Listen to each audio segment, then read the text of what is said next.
hometown crowd to have this type of attendance. And I like to thank the Dallas Cowboys organization too for for the support and letting me use their arena and give me all their resources. And the fight ended real early. I thought at least it was gonna go into like the 4th, 5th round. If he would have got up, I probably would have carried him into the to the 4th, 5th round. But it didn't happen like that. I was kind of disappointed. But I didn't take any punishment. I can still come back this year, so that's a good thing. And it's only up from here. We're gonna keep doing great events. And like I said, I just appreciate everybody for showing their love and support. Hey, Errol. Errol, over here. Hey, congratulations on the knockout. Thank you. I think we saw in the first round what we saw, so I want to ask you now. You always get asked what's next. I know you were vocal during the course of the build-up to this fight of wanting, either Garcia Porter winner or one of the unification fights against one of these other guys. I know that's what you want, but how realistic do you think that you can get one of those fights this year, particularly the winner of Garcia Porter, because they're going to fight end of August. They don't necessarily fight that often anyway, so you may have another fight before you could get the winner of that fight early next year. So have you thought about that at all, about what you could do next if it's not one of those guys? I'm probably going to fight later on this year, most likely, especially, not taking any punishment tonight. So it's definitely going to happen, but the unification fight with Danny Garcia and Shawn Porter, that definitely going to happen too. It should be probably first quarter next year.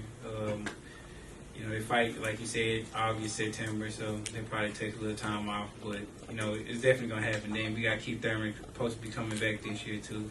So that's another unification fight that I can have, and it's easy to make, like I've been saying.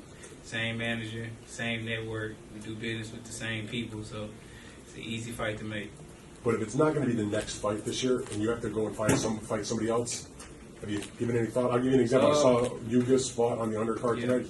The reason I mentioned him is because he came over to me after the fight and for some comments, and he said he would love to fight Errol Spence and show what he can do. He's been waiting on a world title fight. He was one name that was out there. Who else is out there in your mind, or is Ugas a guy you might be interested in? Ugas a good fighter. But like I said, I want big names. If I was looking at somebody, Jessie Vargas would be in front of Ugas than anybody. So, like I said, I'm looking for big names. I'm looking for world champions and guys that I can build my legacy on. And no disrespect to Ugas, he's a great fighter, and he's ranked in IBF, so I'm gonna have to fight him. But I'm looking to build my legacy, and me beating Ugas not gonna get me anywhere.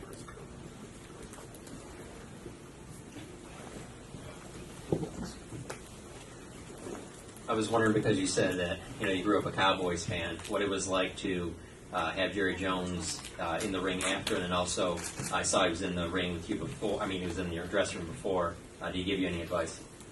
No, he didn't give me any advice. But he congratulated me. He said I can use his facility for anything, anytime. I can come back anytime I want to.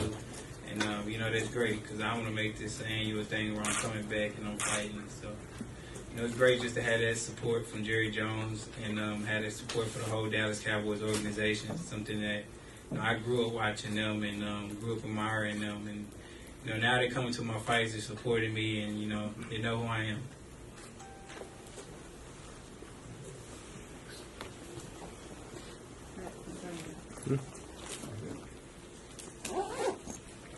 Congratulations, Errol, on your victory tonight. Happy, Father's Day as well. 3 years ago, I remember you were at the Bomb Factory. You had, 2,000 to 3,000 fans screaming, "Man down, man down." And with you knocking out Ocampo in the first round, you had over 13,000 screaming fans. Can you explain the feelings and the emotions that you felt during that time?